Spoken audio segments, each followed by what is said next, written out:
Tutorial চ্যানেলে সবাইকে স্বাগত জানাই। আজকে আমার আলোচনার বিষয় হলো দশম শ্রেণীর ধাতুবিদ্যা। আজকে আমি ধাতুবিদ্যার প্রথম কিছুটা অংশ নিয়ে আলোচনা করব। তাহলে চলো শুরু করি। তাহলে আমরা প্রথমে জেনে নিই যে ধাতুবিদ্যা কাকে বলে। ধাতুবিদ্যা হলো গিয়ে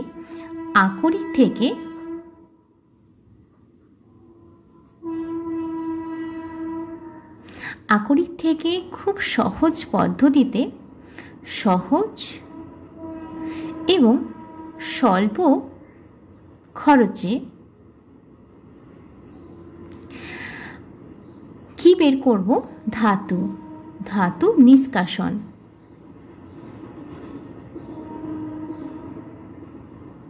এবং তার সঙ্গে বিশুদ্ধ। তাহলে ধাতুবিদ্যা কাকে বলবো? আকরিক থেকে অপেক্ষাকৃত সহজ এবং স্বল্প খরচে ধাতু নিষ্কাশন এবং বিশুদ্ধ করার যে পদ্ধতি, সেটাকে আমরা কি বলছি? তাহলে এই প্রসেসটাকে আমরা কি বলছি? ধাতুবিদ্যা। আকরিক থেকে অপেক্ষাকৃত সহজ পদ্ধতিতে এবং স্বল্প খরচে ধাতু নিষ্কাশন এবং বিশুদ্ধ করার যে প্রক্রিয়া, এই প্রক্রিয়াটাকে আমরা কি বলছি? এটাকে আমরা কি বলছি? ধাতুবিদ্যা। আচ্ছা, আমরা ইতিহাসে জেনেছি যে একটা সময় কিন্তু মানুষ ধাতুর ব্যবহার জানতো না। যখন আদি যুগের মানুষ ছিলেন তখন তো তারা শুধুমাত্র কিভাবে জাস্ট পাথরটা জানতো, পাথরের সম্পর্কে, পাথর দিয়ে তারা কি করতো? আগুন জ্বালাতে পারতো। তখনও পর্যন্ত কিন্তু কোনো ধাতুর আবিষ্কার হয়নি। এরপর যতই সভ্যতার উন্নতি হয়েছে তত ধীরে ধীরে বিভিন্নভাবে ধাতুর ব্যবহার বেড়েছে এবং এরকম হয়েছে যে এক একটা সময় এক এক রকম ধাতুর ওপর ভিত্তি করে কিন্তু সেই যুগের নামকরণ হয়েছে। সেই যুগে ধরো এরকম কিছু যুগের আমি উদাহরণ দিই। এরকম যুগ ধরো তাম্র যুগ, আবার তারপরে এসেছে কি লৌহ যুগ। তো এই তাম্র যুগ যেটা, সেখানে কি তামা যে ধাতু, সেই তামা ধাতুরই কিন্তু সমস্ত রকমের জিনিসপত্র ব্যবহার করা হতো। তারপরে কি হলো? লৌহ যুগ, যখন মানুষ লোহার ব্যবহার শিখলো, তখন কি হলো? সভ্যতার যুগান্তকারী একটা পরিবর্তন এলো এবং তখন মানুষ সব কিছু কিন্তু লোহা দিয়ে তৈরি করে সেটা ব্যবহার করত। তাহলে এইভাবে ধাতু কিন্তু আমাদের মানব সভ্যতাতেও ভীষণভাবে গুরুত্বপূর্ণ এবং সেজন্য সেই ধাতুর আবিষ্কার এবং তার যে ব্যবহারের ভিত্তিতে আমরা এরকম কিছু যুগের সম্পর্কে জেনেছি। ধাতু আবিষ্কার হয়েছে, তোমরা পর্যায় সারণীতে জানো যে ধাতুগুলো কি হয়। ধাতু মূলত কি হয়? ভীষণ কঠিন হয়, উজ্জ্বল হয়। আর এখানে আমরা আকরিক কথাটা বললাম। আকরিক থেকে সহজ এবং স্বল্প খরচে ধাতু নিষ্কাশন এবং বিশুদ্ধ করার প্রক্রিয়াকে কি বলছে? ধাতুবিদ্যা। তাহলে এই আকরিক কাকে বলে? আকরিক কি? দেখো, আকরিক জানার আগে আমরা কি জানবো? খনিজ কাকে বলে? খনিজ কাকে বলে না? খনিজ কোথায় পাওয়া যায়? ভূগর্ভে, মাটির নিচে বা ভূপৃষ্ঠে,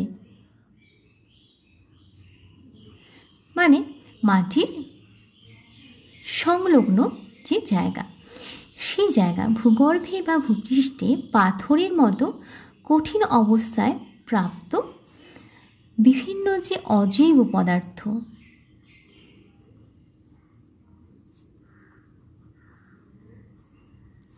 অজৈব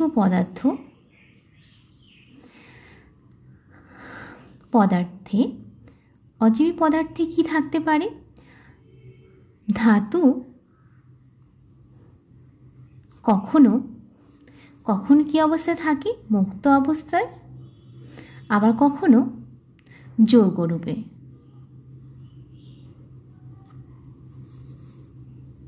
তাহলে কি বললাম? যে ভূগর্ভে বা ভূপৃষ্ঠে কঠিন অবস্থায়, অবভিয়াসলি কি অবস্থায় থাকবে? কঠিন অবস্থায়। কঠিন অবস্থায় বিভিন্ন অজৈব পদার্থের মধ্যে কি থাকতে পারে? ধাতু, কখনো মুক্ত বা যৌগ রূপে। এই যে অজৈব পদার্থগুলো যেগুলোর মধ্যে ধাতু থাকে সেটা হতে পারে মুক্ত বা যৌগ রূপে। সেই অজৈব পদার্থগুলোকে আমরা কি বলছি? এই অজৈব পদার্থগুলোকে আমরা কি বলছি? খনিজ। তাহলে আবার বলছি, খনিজ কাকে বলে? ভূগর্ভে বা ভূপৃষ্ঠে কঠিন অবস্থায় প্রাপ্ত বিভিন্ন অজৈব পদার্থে ধাতু কখনো মুক্ত অবস্থায় বা কখনো বিভিন্ন ধাতব যৌগ রূপে পাওয়া যায়। এই যে অজৈব পদার্থগুলো যেগুলো প্রকৃতিজাত সেগুলোকে আমরা কি বলবো? খনিজ। আচ্ছা, তাহলে আকরিক কাকে বলে? আমার যে প্রশ্ন যেটা ছিল ধাতুবিদ্যা দিয়ে, সেই আকরিক কাকে বলে? আকরিক হচ্ছে গিয়ে এই দেখো যে এই যে খনিজ, সেই সব খনিজ থেকে কিন্তু ধাতু আমরা সহজে বের করতে পারি না। তাহলে কিছু খনিজ পদার্থের মধ্যে থেকে কিছু খনিজ পদার্থ থেকে আমরা কি করব? খুব সহজেই এবং অল্প খরচে কি করতে পারি? ধাতু নিষ্কাশন করতে পারি। তাহলে আকরিক কাকে বলে? কাকে বলে? কি বলবো? যে খনিজ যেটা থেকে সহজ উপায়ে সুলভে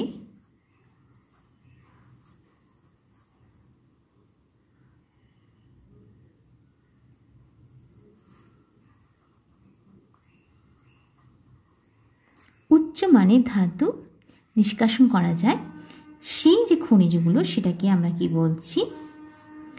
আকরিক। তাহলে খনিজ কোনটা? না বিভিন্ন অজৈব পদার্থ যেটা ভূগর্ভে বা ভূপৃষ্ঠে থাকে, কি অবস্থায়? মুক্ত বা যৌগ রূপে, যেখানের মধ্যে ধাতু থাকে, সেটাকে আমরা কি বলছি? খনিজ। আবার আকরিক কাকে বলে? আকরিক হলো সেই সমস্ত খনিজ যেগুলো থেকে সহজে বা সুলভে কি পাওয়া যায়? উচ্চমানের ধাতু নিষ্কাশন করা যায়, তাকে কি বলছে? আকরিক। তাহলে আমরা কি বলতে পারি? যে সব আকরিক হলো খনিজ, কিন্তু সব খনিজ আকরিক নয়।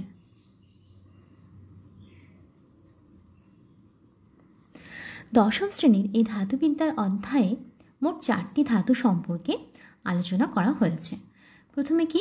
লোহা, যার চিহ্ন কি? Fe। তারপর কি আছে? কপার বা তামা। লোহাকে আমরা কি বলি ইংলিশে? আয়রন। লোহা বা আয়রন যার চিহ্ন Fe, কপার বা তামা যার চিহ্ন Cu, জিঙ্ক বা দস্তা যার চিহ্ন কি? Zn। আরেকটা কি আছে? অ্যালুমিনিয়াম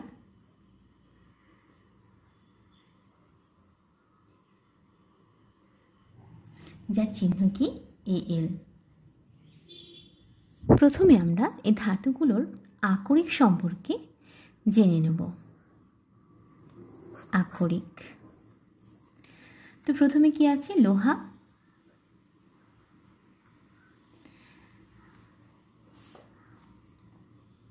লোহার অক্সাইড রূপে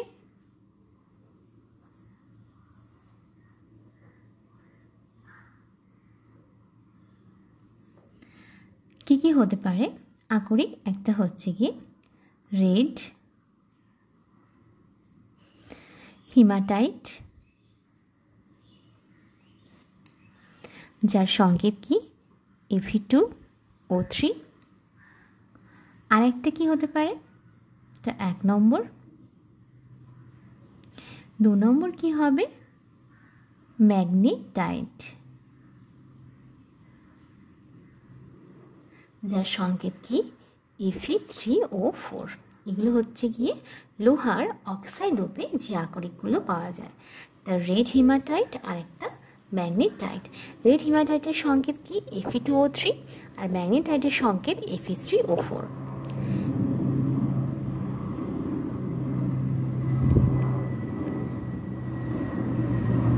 এরপর কি কার্বনের রূপে লোহার যে আকরিকগুলো পাওয়া যায় সেটা কি কার্বনের রূপে একটাই হয়, সেটাই সিডারাইট। সিডারাইটের সংকেত কি? FeCO3, FeCO3।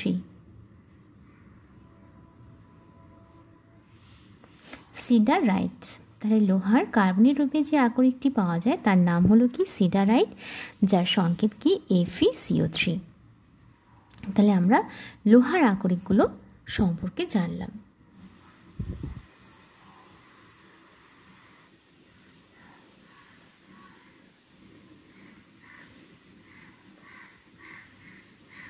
তামার আকরিকগুলো লিখব। এছাড়াও কিন্তু আমি যেগুলো লিখছি এছাড়াও আরও অনেক আকরিক হতে পারে, যেগুলো প্রধান আকরিক শুধুমাত্র সেগুলোই আমি লিখছি। তামার সালফাইড রূপে যে আকরিকগুলো হয় সেগুলো কি? দুটো হয়। 1 নম্বর কপার গ্লান্স,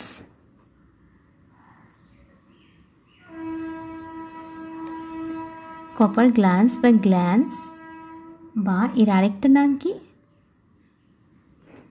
চ্যালকোসাইট, যার সংকেত Cu2S। আরেকটা কি হয় সালফাইড রূপে? আরেকটা হয় কপার পাইরাইটিস,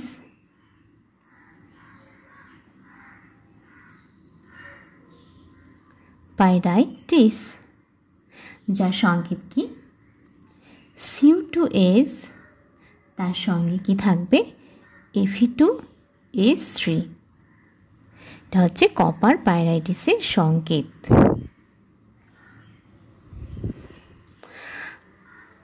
এছাড়া কার্বনেট রূপে এই যে আকরিকটি হয় তার উদাহরণ কি হবে? ম্যালাকাইট,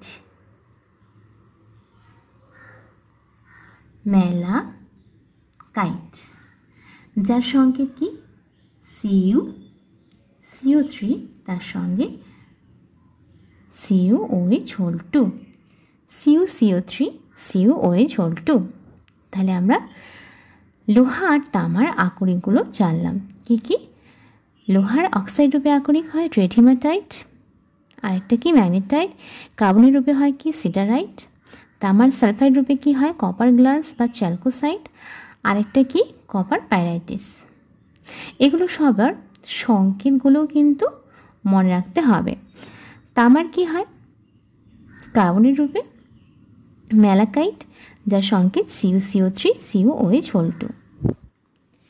এরপর আমরা জিঙ্ক আর অ্যালুমিনিয়ামের আকরিকগুলো সম্পর্কে জানব।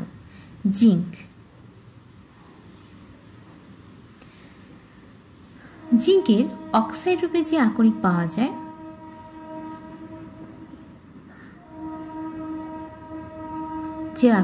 যায় সেটা হলো কি জিঙ্কাইট,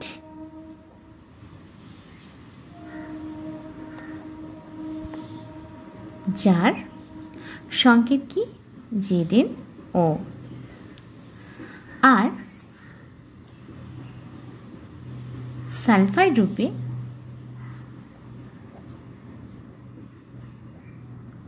যে আকরিক পাওয়া যায় তার সংকেত কি জিঙ্ক ব্লেন্ড।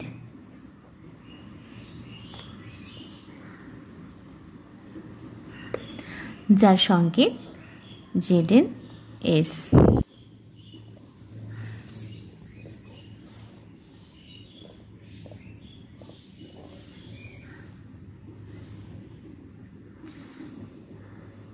এরপর অ্যালুমিনিয়াম।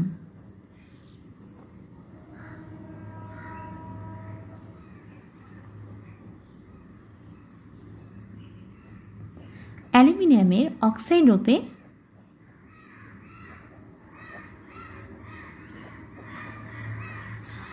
রূপে যেটা ভীষণভাবে পরিচিত সেটা কি বক্সাইট, যার সংকেত Al2O3, তার সঙ্গে 2H2O। এটা হচ্ছে কি বক্সাইটের সংকেত। অ্যালুমিনিয়ামের ফ্লোরাইড রূপে আরেকটি আকরিক আছে, যেটাও কিন্তু ভীষণ পরিচিত। সেটা কি ক্রাওলাইট, যার সংকেত LF3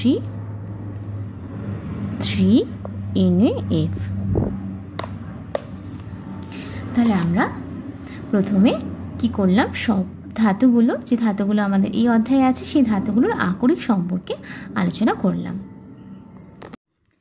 আচ্ছা, তাহলে আমরা এরপর ধাতুগুলোর ব্যবহার সম্পর্কে জানব। প্রথম যে ধাতু সেটা কি লোহা বা আয়রন। প্রথমে জেনে নেব যে এই লোহা বা আয়রন ক প্রকারে হয়। বাণিজ্যিক কাজে যেরকমভাবে ব্যবহৃত হয় আয়রন, সেই আয়রনগুলো মোটামুটি 3 প্রকারের হয়। একটা কি ঢালাই লোহা, একটা ঢালাই লোহার আরেকটা নাম কি কাস্ট আয়রন।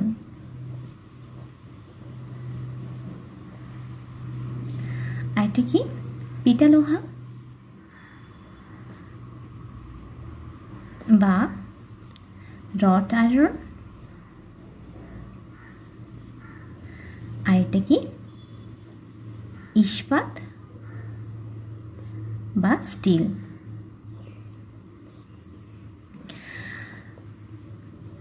লোহার সাথে কার্বনের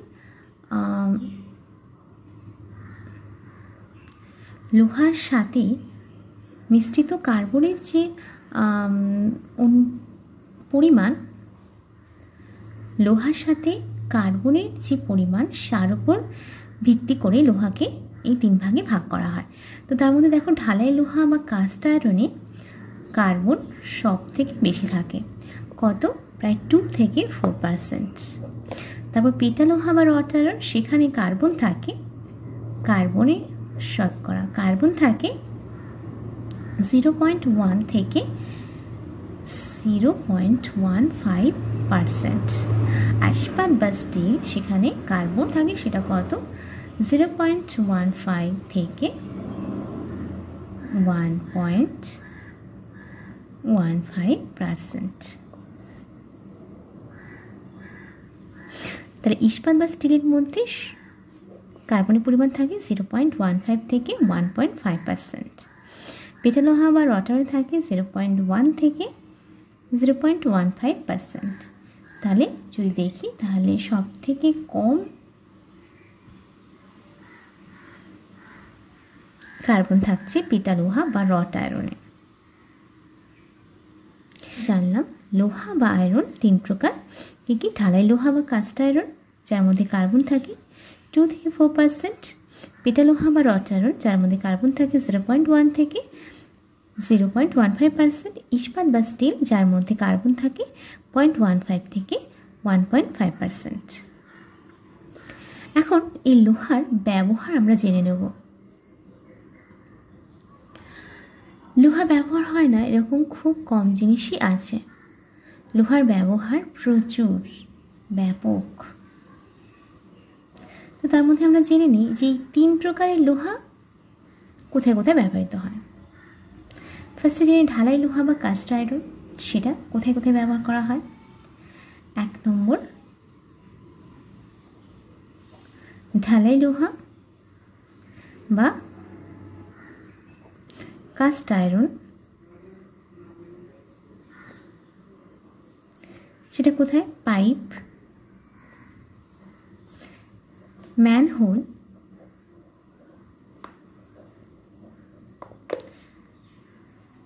হোলের ঢাকনা,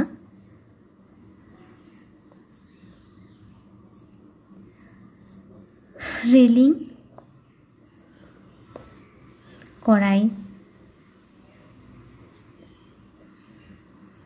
ইস্ত্রি, এগুলো তৈরিতে ব্যবহার করা হয়।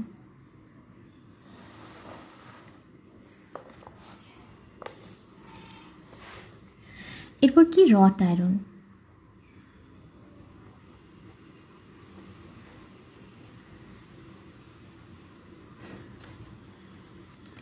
রড আয়রন কোথায় ব্যবহার করা হয়?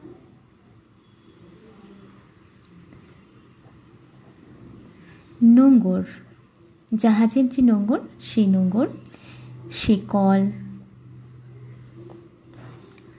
বাদ্যযন্ত্রের তার,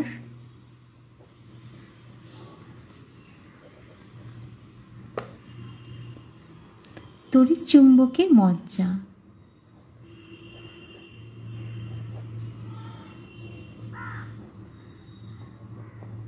প্রভৃতি তৈরিতে রড আয়রন ব্যবহার করা হয়। এরপর কি স্টিল বা ইস্পাত, সেটা কোথায় ব্যবহার করা হয়?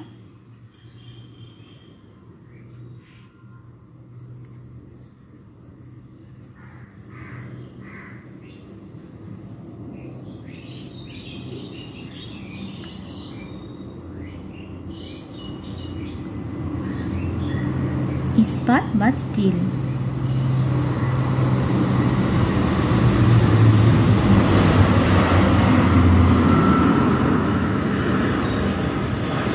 রেলের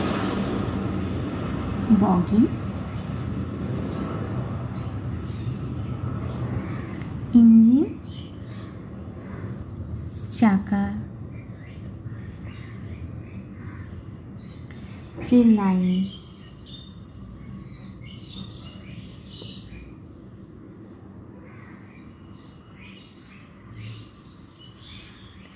বন্দুক, মেশিন গান,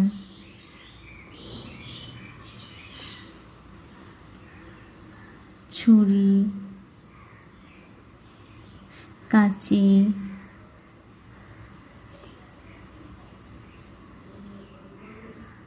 অস্ত্রোপচারের যে যন্ত্রপাতি, সার্জারির, অস্ত্রোপচারের যন্ত্রপাতি, অপারেশন করার সময় যে যন্ত্রগুলো লাগে সেগুলো সব স্টিল দিয়ে ব্যবহৃত হয়। এছাড়া আমরা তো জানি যে আমাদের দৈনন্দিন যে প্রয়োজনীয় জিনিস, স্টিলের থালা, স্টিলের বাসন, স্টিলের কড়াই সবই আমরা ইউজ করি, তাহলে সেগুলো সবই কী হয়? স্টিল দিয়ে তৈরি হয়। হাতা, খুন্তি, থালা, বাটি, গ্লাস সেগুলো আমরা স্টিল দিয়ে ব্যবহার করি। হাতা, খুন্তি, বাটি, গ্লাস এগুলো সবই স্টিল দিয়ে তৈরি হয়। তাহলে আমরা লোহা বা আয়রনের ব্যবহার সম্পর্কে জানলাম। এরপর আমরা তামার ব্যবহার জানব। তামা আমরা জানি, দেখবে যে ইলেকট্রিক্যাল যে তারগুলো সেগুলো যদি তোমরা ওপরের যে রাবারের যে লেয়ারটা সেটা যদি কেটে দাও তাহলে দেখতে পাবে লাল রঙের তার, ওইটা কিন্তু তামা দিয়ে তৈরি। অর্থাৎ এর যে সুপরিবাহিতা তড়িৎ পরিবহন করতে পারে ভালো, সেজন্য একে কিসে ইউজ করা হয়? তড়িৎবাহী তার, তড়িৎবাহী তার হিসাবে। আর কি? মোটর, জেনারেটর, ট্রান্সফরমার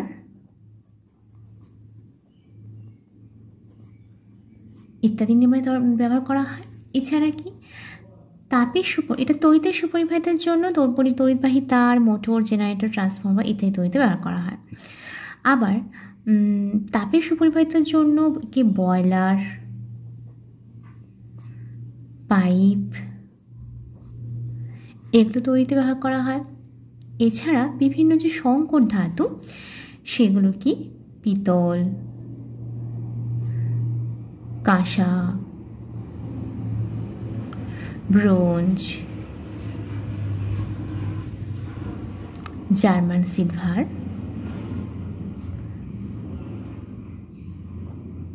সেগুলো তৈরিতেও তামা ব্যবহার করা হয়।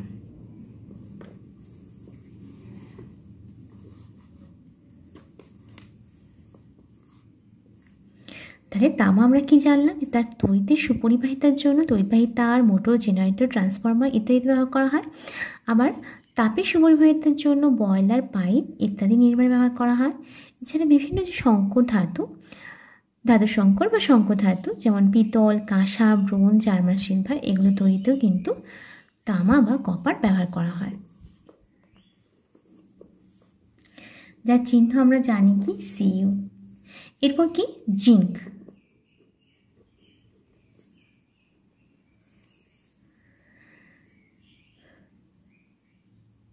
জিঙ্ক কি করা হয়, লোহার ওপর যে মরিচা পড়ে সেই মরিচা নিবারণের জন্য কি করা হয়, গ্যালভানাইজেশন পদ্ধতিতে, গ্যালভানাইজেশন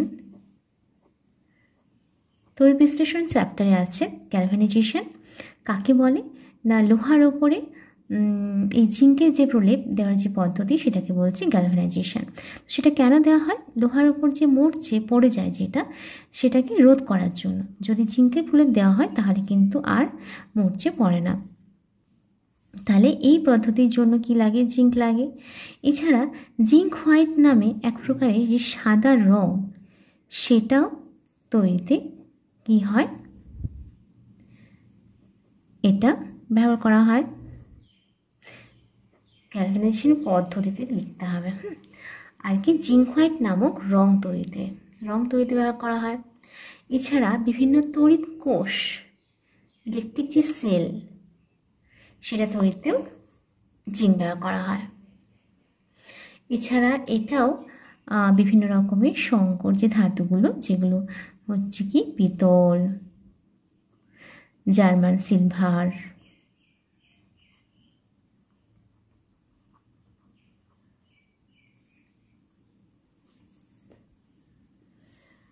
এগুলো তৈরিতে ব্যবহার করা হয়। এরপর চলে আসবো কি অ্যালুমিনিয়াম।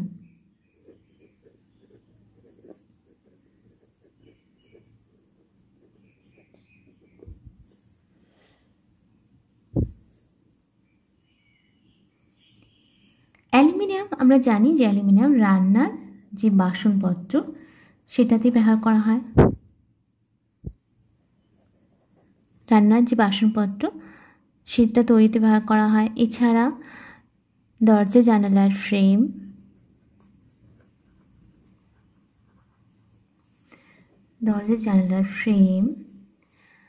চেয়ার টেবিল,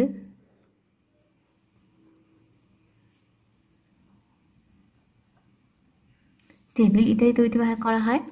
এছাড়া বৈদ্যুতিক যে সমস্ত যন্ত্রপাতি,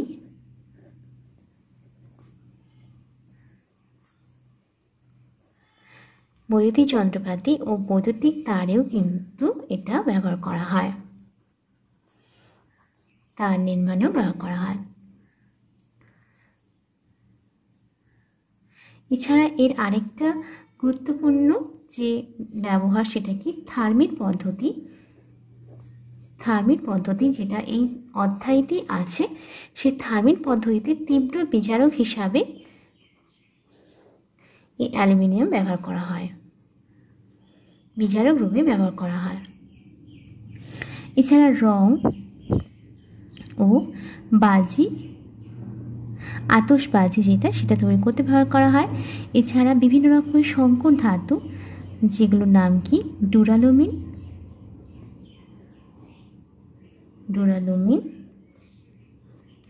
ম্যাগনেসিয়াম,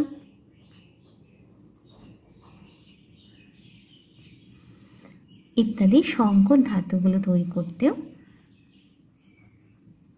এই অ্যালুমিনিয়াম ব্যবহার করা হয়। এই ধাতুর ব্যবহারে আমরা অনেকগুলো সংকর ধাতু সম্পর্কে জানলাম। দেখো পিতল, কাঁসা, ব্রোঞ্জ, জার্মান সিলভার, এখানেও আছে দেখো ওইগুলোই রিপিট আছে। আর কি ডুরালুমিন, ম্যাগনেসিয়াম। তো এই সংকর ধাতু কাকে বলে?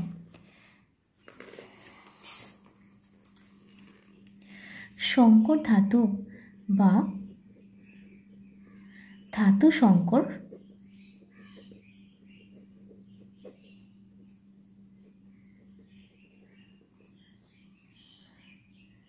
কাকে বলে?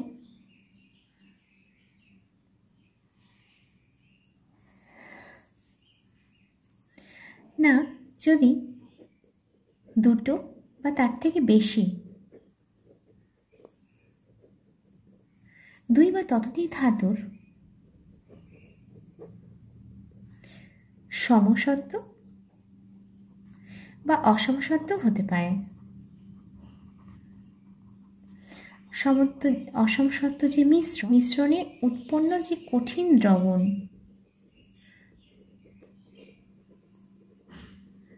মানে সেই সংকর ধাতুটাও কিন্তু একটা কঠিন দ্রবণে পরিণত হয়, সেটাকে আমরা কি বলছি? ধাতু সংকর। তাহলে দুই বা ততোধিক ধাতুর সমসত্ব বা অসমসত্ব মিশ্রণে উৎপন্ন যে কঠিন দ্রবণ সেটাকে আমরা কি বলবো? ধাতু সংকর। তো এই ধাতু সংকর কেন বানানো হয়? শুধু ধাতুতে কি অসুবিধে? না, শুধু ধাতুর অনেক গুণ তো আছেই, ভালো গুণ আছেই, তার সাথে তার যে মূল যে ধর্মগুলো সেগুলো কিছু চেঞ্জ করা। যেমন ধরো একটা ধাতু সেটা হয়তো খুব বেশি কঠিন নয়, তার কাঠিন্যটা বৃদ্ধি করা, তার ঘাত সহনশীলতা, নমনীয়তা, সম্প্রসারণশীলতা, ঘনত্ব ইত্যাদি নিয়ন্ত্রণ এবং জলবায়ুর হাত থেকে রক্ষা করা, তার তাপ ও তড়িৎ পরিবাহিত কমানো বা বাড়ানো ইত্যাদির জন্য সংকর ধাতু তৈরি করা হয়। তাহলে কেন ধাতু সংকর বা সংকর ধাতু তৈরি করা হয় সেটাও কিন্তু ইম্পর্ট্যান্ট। তাহলে কি কি? যে ধাতুর কাঠিন্য বৃদ্ধি, নমনীয়তা, ঘাত সহনশীলতা, মানে আরও বেশি আঘাত সইতে পারবে সেরকম অবস্থায় নিয়ে যাওয়া, তার ঘনত্ব পরিবর্তন করা, এছাড়া জলবায়ুর হাত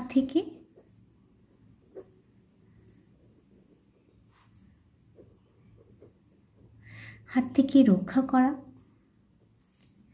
তার তাপ ও তড়িৎ পরিবাহিতা কমানো বা বাড়ানো।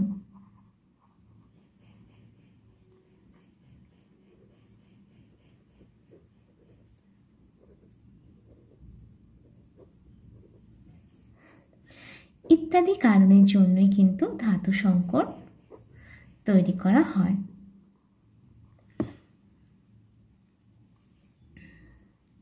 তো আমরা কিছু ধাতু সংকরের সম্পর্কে জেনে নেব, তাদের উপাদান এবং তার যে সংযুক্তি, মানে কোন অনুপাতে কোন ধাতু তার মধ্যে আছে, এবং সেই ধাতু সংকরের ব্যবহারগুলো আমরা একটা বই থেকে জেনে নেব। দেখো, ধাতু সংকরের মধ্যে প্রথমে দেখো আয়রনে যে সংকর ধাতুগুলো হয় সেগুলো কি? কলঙ্কহীন বা স্টেনলেস স্টিল, আর একটা কি? ম্যাঙ্গানিজ স্টিল, আর একটা ইনভার। এরকম নয় যে শুধুমাত্র এগুলোই হয়, আরও অনেক হতে পারে, কিন্তু এখানে তোমাদের শুধু এই তিনটে উদাহরণ দেওয়া আছে। তার মধ্যে দেখো, কলঙ্কহীন বা স্টেনলেস স্টিলের মধ্যে কী কী অনুপাতে ধাতুগুলো থাকে সেগুলো আমরা দেখে নিই। দেখো, আয়রন 73%, ক্রোমিয়াম 18%, নিকেল 8% এবং খুব সামান্য কার্বন থাকে। তো এই কলঙ্কহীন বা স্টেনলেস স্টিল কোন কাজে ব্যবহার করা হয়? বাসনপত্র, ছুরি, কাঁটা চামচ ইত্যাদি ও অস্ত্রোপচারে ব্যবহৃত যে যন্ত্রপাতি সেগুলো তৈরিতে এই স্টেনলেস স্টিল বা কলঙ্কহীন স্টিল ব্যবহার করা হয়। এরপরে কি? Manganese steel. এর মধ্যে দেখো কী কী উপাদান আছে? আয়রন 85%, ম্যাঙ্গানিজ 14% এবং এর মধ্যেও সামান্য কার্বন থাকে। এটা কী কাজে ব্যবহার করা হয়? পাথর চূর্ণকরণ যে মেশিন, রেল লাইন ও হেলমেট তৈরিতে এই ম্যাঙ্গানিজ স্টিল ব্যবহার করা হয়। আরেকটা সংকর ধাতুর নাম কি? ইনভার, যার মধ্যে আয়রন কত থাকে? 64%, নিকেল থাকে কত? 36% এবং এখানেও সামান্য কার্বন থাকে। এর ব্যবহার কি? মিটার স্কেল, ঘড়ির পেন্ডুলাম ও পরীক্ষাগারে যে সমস্ত যন্ত্রপাতি সেগুলো তৈরিতে ইনভার ব্যবহার করা হয়। এরপরে চলে যায় কি? কপার ও জিঙ্ক। কপার আর জিঙ্ক দুটোই আছে, বা শুধু কপার আছে, সেই রকম যে সংকর ধাতুগুলো সেগুলো কি? প্রথমে পিতল বা ব্রাস, যার মধ্যে কপার থাকে কত? 60 to 80%, জিঙ্ক থাকে 20 to 40%। যেটা কী কাজে ব্যবহার করা হয়? বাসন, কল, ফুলদানি তৈরিতে ও ভাস্কর্যের কাজে, মানে বিভিন্ন রকম মূর্তি বানাতে ব্যবহার করা হয়। এরপর কি আছে? ব্রোঞ্জ। যার মধ্যে কপার থাকে কত 80%, টিন এসএন বা টিন থাকে কত 18%, আর জিঙ্ক থাকে কত 2%। এটা কি কাজে ব্যবহার করা হয়? ব্রোঞ্জে, দেখবে ব্রোঞ্জের মূর্তি, মুদ্রা, মেডেল, থালা, বাসন, অলংকার ও বিভিন্ন যন্ত্রাংশ তৈরিতে ব্যবহার করা হয়। এরপর আছে এটা একটা ইম্পর্টেন্ট সংকর ধাতু, সেটা কি জার্মান সিলভার, যার মধ্যে কী কী থাকে দেখো, কপার 50%, জিঙ্ক থাকে 20%, আর নিকেল থাকে এখানে 30%। এটা কোন কাজে ব্যবহার করা হয়? চারুশিল্পে, বাসনপত্র, ফুলদানি, অলংকার ও নানা রকম শৌখিন দ্রব্য প্রস্তুতিতে ব্যবহার করা হয়। এরপরে কি গান মেটাল। গান মেটালের মধ্যে উপাদান কী কী আছে? কপার আছে কত 87%, টিন থাকে কত 10%, জিঙ্ক থাকে 2%, আর লেড থাকে 1%। বন্দুক, এই গান মেটাল, গান মেটালের মধ্যে কি আছে? গান, তার মানে এটা বন্দুক বা গান তৈরিতে তো অবশ্যই ব্যবহার হবে। দেখো বন্দুক, ভাল্ব ও যন্ত্রপাতি তৈরিতে ব্যবহার করা হয়। এবার দেখো কাঁসা বা বেল মেটাল, এতে কিন্তু জিঙ্ক থাকে না, এখানে কি থাকে? কপার আর টিন। কপার 80% আর টিন থাকে কত 20%। এটা কি আমরা জানি, কাঁসার বিভিন্ন বাসনপত্র হয়, থালা, বাটি, গ্লাস ইত্যাদি। এছাড়া ঘণ্টা, বিভিন্ন ঠাকুরের যে মূর্তিগুলো সেগুলো তৈরিতেও কাঁসা ব্যবহার করা হয়। আচ্ছা, এরপর কি অ্যালুমিনিয়াম। অ্যালুমিনিয়ামে দুটো সংকর ধাতু হয়, সেটা কি একটা ডুরালুমিন আর একটা ম্যাগনেলিয়াম। ডুরালুমিনের মধ্যে কি কি অনুপাতে থাকে ধাতুগুলো দেখো, অ্যালুমিনিয়াম থাকে সব থেকে বেশি 95%, কপার থাকছে 4%, ম্যাঙ্গানিজ থাকছে 0.5%, আর ম্যাগনেসিয়াম থাকছেও 0.5%। এই ডুরালুমিন কোথায় ব্যবহার করা হয়? দেখো ডুরালুমিন হচ্ছে বিমানের কাঠামো। শুধু অ্যালুমিনিয়াম দিলে যতটা না হালকা হবে, তার সঙ্গে এই অনুপাতে ধাতুগুলো মিশিয়ে যখন ডুরালুমিন বানানো হচ্ছে, তখন সেই ডুরালুমিনের যে ঘনত্ব সেটা অনেক কম হয়ে যায়, সেটা অনেক বেশি হালকা হয়। সেজন্য বিমানের কাঠামো তৈরিতে কিন্তু এই ডুরালুমিনটা ব্যবহার করা হয়। এছাড়া কি মোটর গাড়ির বিভিন্ন অংশ ও বিভিন্ন যন্ত্রাংশ তৈরিতেও কিন্তু এই ডুরালুমিন ব্যবহার করা হয়। এছাড়া কি দেখো ম্যাগনেলিয়াম, এটা আরেকটা সংকর ধাতু কার? অ্যালুমিনিয়ামে, যার মধ্যেও অ্যালুমিনিয়াম থাকে প্রায় 90 থেকে 95%, আর ম্যাগনেসিয়াম থাকে 5 থেকে 10%। এটা কি কোন কাজে ব্যবহার করা হয়? এটা বিমানের যন্ত্রাংশ এবং বৈজ্ঞানিক যন্ত্রপাতি তৈরিতে ব্যবহার করা হয়। তাহলে আমরা বিভিন্ন ধাতুগুলোর যে সংকর ধাতু, মানে সেই ধাতুগুলোর সাথে অন্য ধাতুগুলো মিশিয়ে, মানে সেই ধাতুগুলো প্রধান, তার সাথে অন্য ধাতুগুলো মিশিয়ে যে বিভিন্ন রকম ধাতুর মিশ্রণ পেয়েছি, সেই ধাতুর মিশ্রণগুলোর মধ্যে কী কী অনুপাতে ধাতুগুলো আছে এবং তার সাথে তার ব্যবহারগুলো সম্পর্কে জানলাম। তোমরা এগুলো কিন্তু খুব ভালো করে প্র্যাকটিস করবে। কি সেটা হচ্ছে অ্যামালগাম। অ্যামালগাম শুনে এসেছো নিশ্চয়ই নাম, অ্যামালগাম। তো এই অ্যামালগাম কাকে বলে? না, ধাতু সংকরের একটি উপাদান যদি পারদ হয়, পারদ বা মার্কারি হয়, তখন তাকে অ্যামালগাম বা আরেকটা নাম কি পারদ সংকর বলে। তাহলে ধাতু সংকরের একটা উপাদান যদি পারদ হয়ে যায়, তখন সেই যে ধাতু সংকর সেটাকে আমরা কি বলি? অ্যামালগাম বা পারদ সংকর। উদাহরণ কি? যেমন এজি, এটা কি সিলভার অ্যামালগাম। এই সিলভার অ্যামালগাম কোথায় ব্যবহার করা হয়? দাঁতের চিকিৎসায়, দাঁতের যে চিকিৎসা সেখানে ব্যবহার করা হয়। দাঁতের হোল ভরাট করতে এটা ব্যবহার করা হয়। আবার আয়না তৈরিতে সেটা কি SnHg। টিন অ্যামালগাম, সেটা কোথায় ব্যবহার করা হয়? আয়না তৈরিতে। দেখবে আয়নার পেছন দিকে একটা প্রলেপ দেওয়া থাকে, আমরা সেটা বলি সেখানে পারদ আছে। তো কি হয়, এই টিনের সাথে পারদ বা মার্কারি মিশিয়ে এই টিন অ্যামালগামটা যেটা তৈরি হয়, সেটা এখানে আয়না তৈরিতে ব্যবহার করা হয়। এছাড়া কি তড়িৎদ্বার রূপে, তড়িৎদ্বার রূপে ব্যবহার করা হয় কি জিঙ্ক অ্যামালগাম, যেটা কি কাজে ব্যবহার করা হয়? তড়িৎদ্বার রূপে ব্যবহার করা হয়।